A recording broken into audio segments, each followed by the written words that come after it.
출애굽기 20장 1절에서 17절 말씀입니다. 2절 나는 너를 이집트에서 종살이하던 집에서 이끌어낸 내 하나님 여호와다. 이 문장은 나는 여호와다 이런 표현에 너의 하나님 이런 표현이 이중으로 추가됐죠. 하나님과 이스라엘 백성 간에 끊을 수 없는 관계가 있다는 것을 보여주십니다. 하나님은 자기 신원을 먼저 밝히시면서 이스라엘에게 복종을 요구할 수 있는 근거를 말씀하시는 거죠. 이스라엘을 구원하신 하나님은 이스라엘을 다스리실 권리를 갖고 계십니다. 십계명은 단순한 명령이 아니라 하나님이 누구시며 하나님이 무엇을 하셨느냐 그것에 기초하고 있다는 것입니다. 계명을 지켜서 구원을 얻는 것이 아니라 이미 구원 얻은 자들이 어떻게 살아야 하는가에 대한 법입니다. 십계명은 바로 3개월 전까지만 해도 정치적으로, 경제적으로, 사회적으로, 영적으로 속박에 신음하던 노예였고 보호받지 못했던 민족에게 이제 언약 안에 들어와서 자유를 누리라는 것입니다. 이스라엘과 하나님과의 이런 유대감은 오늘날 우리에게도 계승이 되었죠. 하나님은 바로 나의 하나님이 되셨습니다. 이집트가 상징하는 것은 자유를 빼앗긴 감옥이고 하나님의 보호에서 벗어난 절망의 장소고 하나님의 은혜를 도외시한 타락과 부패의 장소고 영원히 멸망받을 세속 도시죠. 이같이 구원받기 이전에 속해 있었던 하나님이 없는 세상에서 우리를 이끌어내셨죠. 모든 구원은 이렇게 하나님께서 먼저 찾아오심으로써 시작되었습니다. 3절 너는 내 앞에서 다른 어떤 신도 없게 하여라. 노예처럼 살던 내가 언제 하나님 외에 다른 신은 없다는 것을 고백하게 될까요? 내가 하나님처럼 섬기고 나를 노예처럼 부리는 그 무엇도 나를 구원해 주지 못한다는 것을 알게 될 때 그것이 고난이고 넘어짐이고 깨어짐입니다. 그럴 때야 비로소 우리는 하나님 외에 다른 신은 없구나. 내가 섬길 대상이 아니구나. 이것을 고백하게 됩니다. 유일신 하나님 한 분만을 섬기는 것이 가나안의 다신들과 충돌하듯이 무한히 자유롭고자 하는 현대인과도 충돌합니다. 다른 어떤 신, 이 뜻은 처음을 따라가는 두 번째 이런 뜻이 있습니다. 거짓된 우상들은 처음 되신 하나님과는 비교조차 될 수 없는 아무것도 아닌 존재에 불과한 허무하고 허탄한 존재들이죠. 이런 위치와 순서를 무시하고 허무한 우상들을 하나님보다 첫 번째 자리에 두는 것이야말로 하나님이 가증하게 여기시는 범죄입니다. 물질적인 탐욕이나 헛된 명예를 쫓는 공명심으로 인해서 하나님을 첫 번째 자리에서 끌어내리는 것 역시 일종의 우상숭배인 것입니다. 4절 너는 너 자신을 위해 하늘에 있는 것이나 땅에 있는 것이나 물속에 있는 것이나 무슨 형태로든 우상을 만들지 마라. 이집트는 신상으로 유명했죠. 살아계신 하나님은 눈에 보이지 않는 반면 형상은 눈에 보이고 물질적이고 현실적이죠. 하나님은 보이지 않지만 말씀하시는 분이십니다. 말씀하시는 분은 계시하고 약속하고 도전하고 요구하시죠. 생명력도 없고 말도 하지 못하는 형상을 섬기는 것은 사실 내게 아무것도 요구하지 말고 복만 내리라는 요구이기도 합니다. 우상은 나에게 무언가를 요구하지 않죠. 그러나 하나님은 하나님의 뜻을 따를 것을 요구하십니다. 저 위 하늘에 있는 것이나 저 아래 땅에 있는 것이나 땅 밑 물속에 있는 어떤 피조물, 이 말들은 당시에는 자연에 의존해서 살았기 때문에 자연의 어떤 피조물을 형상으로 만들었죠.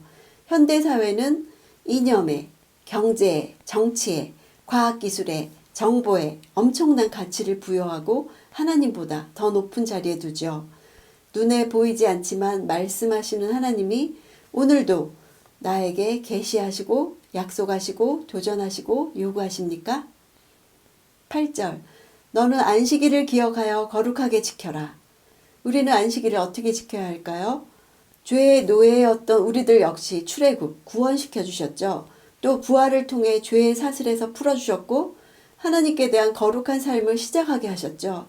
하나님 아닌 것에 가치를 두고 예배하는 것이 우상이라면 현대인들은 일과 경제가 우상입니다. 우리가 일주일 중에 하루를 쉰다는 것은 안식의 가치를 둠으로써 일의 우상화를 막고 하루를 일하지 않아도 하나님의 은혜로 산다는 신앙 고백을 하는 것입니다. 11절 여호와가 6일 동안 하늘과 땅과 바다와 그 안에 있는 모든 것을 만들고 일곱째 날에는 쉬었기 때문이다. 그러므로 여호와가 안식일을 복주고 거룩하게 했다. 안식일을 거룩하게 하신 이유를 밝히고 있죠. 하나님은 6일간의 창조 사역을 완성하신 후에 피곤하거나 지치셔서 어쩔 수 없이 피동적으로 쉬신 것이 아닙니다. 오히려 당신이 계획하신 일을 당신의 뜻대로 온전히 완성하신 후에 흡족한 마음으로 새로운 일을 추진하시기에 앞서 잠시 거룩한 침묵을 하시면서 능동적으로 안식하셨다는 의미입니다. 이와 같이 출애굽기의 안식일은 하나님의 창조 사건과 관련해서 안식일의 유래를 설명하죠. 반면에 신명기에 나오는 안식일의 유래는 다릅니다. 신명기는 이스라엘 백성들이 이집트에서 나온 구원 사건을 기념하는 의미로 안식일을 지키라고 명하셨죠. 즉 신명기의 안식일은 안식일의 의미를 보다 심화시키는 것입니다.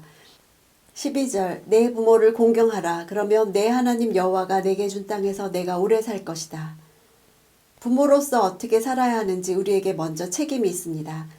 자녀가 부모인 우리를 가볍게 여기지 않고 무겁게 여기도록 경외하도록 그래서 영적 권위가 있도록 우리가 먼저 하나님을 경외하면서 살아야 할 것입니다. 하나님의 말씀을 지킬 때 받는 복과 부모 공경의 복이 동일하다는 것은 부모는 자녀에게 하나님을 가르치고 자녀는 부모를 공경하는 순환 속에서 부모와 자녀는 복에 대한 동일한 약속을 받는 것입니다. 17절 내 이웃의 집을 탐내지 마라. 내 이웃의 아내나 그의 남종이나 여종이나 그의 소나 낙이나 어떤 것이라도 내 이웃의 것은 탐내지 마라. 십계명의 절정은 우리를 문제의 핵심으로 인도하죠. 행동으로 드러나기 이전의 근원, 곧 인간의 탐욕으로 인도합니다. 탐심은 자신에게 허용되지 않은 것을 가지려고 하는 악한 충동, 갈망, 또 자신의 마음이 원하는 바에 집착하는 것을 의미합니다. 우리가 선을 넘는 것은 하나님이 창조 세계를 적절하게 분배하지 않았다고 생각하는 것이죠. 우리가 바라는 것들을 주시지 않았다고 여기고 만족하지 못하는 것이죠. 10번째 계명을 어기는 것은 첫 번째 계명을 어기는 것입니다. 이렇게 모든 계명들은 하나님만 섬기라는 원점으로 돌아가는 것입니다.